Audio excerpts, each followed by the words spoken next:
ನೋಡಿ red masala, green masala ಮತ್ತು ಚಟ್ನಿ, ಇದು ನಂಚ್ಕೊಳ್ಳೋಕೆ ಚಟ್ನಿ, ಈರುಳ್ಳಿ ಪಲ್ಯ ಇಷ್ಟು ಮಾಡಿದ್ದೀನಿ. ಇದು ಹೇಗೆ ಮಾಡೋದು ಅಂದರೆ, ಇದು 3 ಲೋಟ ಅಕ್ಕಿ ಹಾಕ್ಕೊಂಡಿದ್ದೀನಿ, ದೋಸೆ ಅಕ್ಕಿ. ನೋಡಿ ದೋಸೆ ಅಕ್ಕಿ ಅಂಗಡೀಲಿ ಸಿಗುತ್ತೆ.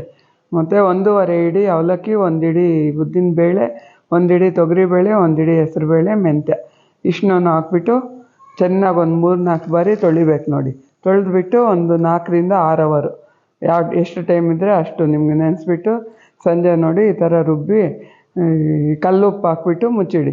ಬೇಸಿಗೆ ಆದರೆ ಬೆಳಿಗ್ಗೆಗೆ ಉಪ್ಪು ಹಾಕ್ಕೊಳ್ಳಿ.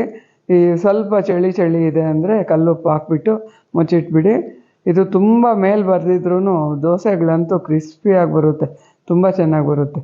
ಇದು ನೋಡಿ ರೆಡ್ ಖಾರಕ್ಕೆ ಕಾಯ್ತು ಹಸಿ ಕೊಬ್ಬರಿ, ಬೆಳ್ಳುಳ್ಳಿ, ಉಪ್ಪು, ಬ್ಯಾಡಗೆ ಮೆಣಸಿನ್ಕಾಯಿ ಇಷ್ಟನ್ನ ಹಾಕ್ಕೋಬೇಕು.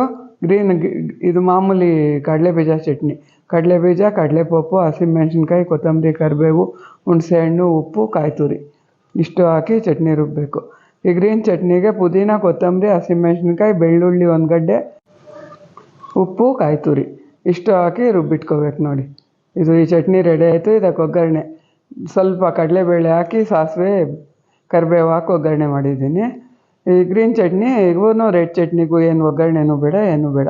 ಇಷ್ಟು ರೆಡಿ ಮಾಡಿ ಇಟ್ಕೊಂಡು ಒಂದು ಬೌಲಲ್ಲಿ ತುಪ್ಪ ತೆಗೆದಿಟ್ಕೊಂಡು ಎಣ್ಣೆ ಒಂದು ಬೌಲಲ್ಲಿ ತೆಗೆದಿಟ್ಟು ಇಟ್ಕೊಂಡ್ರೆ ರೆಡಿ. ನೋಡಿ ಈ ಥರ ಹೆಂಚಿಟ್ಬಿಟ್ಟು ದೋಸೆ ಹಿಟ್ಟು ರೆಡಿ ಆಗಿರುತ್ತೆ. ಇನ್ನೊಂದು ಸರಿ ಕಲಿಸ್ಕೊಂಬಿಟ್ಟು ಈ ಥರ ಸ್ಪ್ರೆಡ್ ಮಾಡ್ಕೋಬೇಕು. ಇದಕ್ಕೆ ತುಪ್ಪ ನಿಮ್ಮಿಷ್ಟ, ಜಾಸ್ತಿ ಆದರೂ ಹಾಕ್ಕೊಳ್ಳಿ, ಕಮ್ಮಿ ಆದರೂ ಹಾಕ್ಕೊಳ್ಳಿ, ನಿಮ್ಮ ಇಷ್ಟದಂತೆ. ಜಾಸ್ತಿ ಹಾಕಿದರೆ ಹೋಟ್ಲಲ್ಲಿ ಥರ ಫುಲ್ ಕ್ರಿಸ್ಪಿಯಾಗಿ ಬರುತ್ತೆ. ನಾವು ಸ್ವಲ್ಪ ಕಮ್ಮಿ ಹಾಕ್ಕೊಂಡ್ರೆ ಮಾಮೂಲಿ ದೋಸೆ ಥರ ಬರುತ್ತೆ. ಅದಕ್ಕೋಸ್ಕರ ಒಂದೊಂದು ದೋಸೆಗೆ ತುಪ್ಪ ಜಾಸ್ತಿ ಹಾಕ್ಕೊಡಿ, ಮತ್ತು 1-2 ದೋಸೆಗೆ ಕಮ್ಮಿ ಹಾಕ್ಕೊಡಿ. ಅಮ್ಮಮ್ಮ ಅಂದರೆ 3 ದೋಸೆನೇ ತಿನ್ನೋಕ್ಕಾಗೋದು.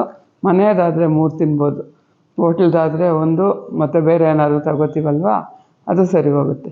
ಈ ಥರ ತುಪ್ಪ ಹಚ್ಬಿಟ್ಟು ಖಾರ ಹಚ್ಚಿ ತುಪ್ಪದ ಮೇಲೆ ಆ ಖಾರ ಬಿಡ್ತೀವಲ್ಲ, ಆ ಘಮಕ್ಕೆ ಹಸುವು ಎದ್ಕೊಂಡು ಬರುತ್ತೆ, ಅಷ್ಟು ರುಚಿಯಾಗಿರುತ್ತೆ. ನಾವು ಮನೆಯಲ್ಲೇ ಎಷ್ಟು ಈಸಿಯಾಗಿ ಮಸಾಲೆ ದೋಸೆ ಮಾಡ್ಬೋದಾ ಅನಿಸುತ್ತೆ. ನೋಡಿ ಎಷ್ಟು ಕ್ರಿಸ್ಪಿ ಆಗಿದೆ, ಗೊತ್ತಾಗ್ತಾ ಇದೆ ಅಲ್ವಾ?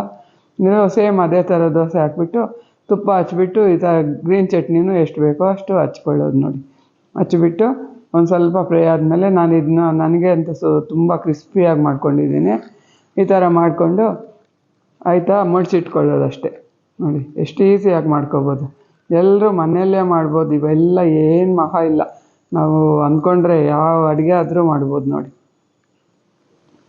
ನೋಡಿ ಇದನ್ನ ನಾನು ಸ್ವಲ್ಪ ತುಪ್ಪ ಜಾಸ್ತಿನೇ ಹಾಕಿ ಕ್ರಿಸ್ಪಿಯಾಗಿ ಮಾಡಿದ್ದೀನಿ. ಇದನ್ನು ತಿಂತಾಯಿದ್ರೆ ಬಿಸಿ ಬಿಸಿ ಮಾಡಿಕೊಡಿ, ತುಂಬ ಚೆನ್ನಾಗಿರುತ್ತೆ. ಇದಕ್ಕೋಸ್ಕರ ನಾನು ಈರುಳ್ಳಿ ಪಲ್ಯ ಮಾಡಿದ್ದೀನಿ, ಆಲೂಗಡ್ಡೆ ಹಾಕಿಲ್ಲ. ಅದು ಗೊತ್ತಲ್ವಾ, ಮಾಮೂಲಿ ಆಲೂಗಡ್ಡೆ ಒಂದು ಹಾಕೋಷ್ಟಿಲ್ಲ. ಪಲ್ಯ ಹೆಂಗೆ ಮಾಡ್ತೀವೋ ಸಾಸಿವೆ, ಉದ್ದಿನಬೇಳೆ, ಕಡಲೆಬೇಳೆ, ಈರುಳ್ಳಿ, ಹಸಿಮೆಣಸಿನ್ಕಾಯಿ, ಕೊತ್ತಂಬರಿ, ಕರಿಬೇವು ಇಷ್ಟು ಹಾಕಿ ಫ್ರೈ ಮಾಡೋದು. ಲಾಸ್ಟಿಗೆ ಉಪ್ಪು ಅರಿಶಿನ ಹಾಕ್ಬಿಟ್ರೆ ಪಲ್ಯ ರೆಡಿ. ಆಲೂಗಡ್ಡೆ ಹಾಕಿಲ್ಲ ಅಂತಲೇ ಅನಿಸಲ್ಲ ನಮ್ಗೆ, ಅಷ್ಟು ಚೆನ್ನಾಗಿರುತ್ತೆ ಪಲ್ಯ. ಮಾಡ್ಕೊಂಡು ನೋಡಿ, ಎಲ್ಲರಿಗೂ ಇಷ್ಟ ಆಗುತ್ತೆ. ಎಲ್ಲರಿಗೂ ಇಷ್ಟ ಆಯ್ತಾದರೆ ಲೈಕ್ ಮಾಡಿ, ಶೇರ್ ಮಾಡಿ. ಯಾರೂ ಶೇರ್ ಮಾಡ್ತಾನೇ ಇಲ್ಲ ಈ ನಡುವೆ, ಶೇರ್ ಮಾಡಿ. ಇಷ್ಟೆಲ್ಲ ವೀಡಿಯೋ ಮಾಡಿಬಿಡ್ಬೋದು ತಿನ್ನೋಕ್ಕೆ. ವೀಡಿಯೋ ಮಾಡಿ ಎಡಿಟ್ ಮಾಡಿ ಹಾಕೋದು ಅಂದರೆ ಸ್ವಲ್ಪ ಕಷ್ಟನೇ ಇರುತ್ತೆ ನಮ್ಮಂಥವ್ರಿಗೆ. ನೀವು ಶೇರ್ ಮಾಡಿ ಸ್ವಲ್ಪ ಎನ್ಕರೇಜ್ ಮಾಡಿದರೆ ಖುಷಿಯಾಗುತ್ತೆ ನಮಗೂ. ಮಾಡಿ ನೋಡಿ, ಶೇರ್ ಮಾಡಿ, ಮಿಸ್ ಮಾಡಿ.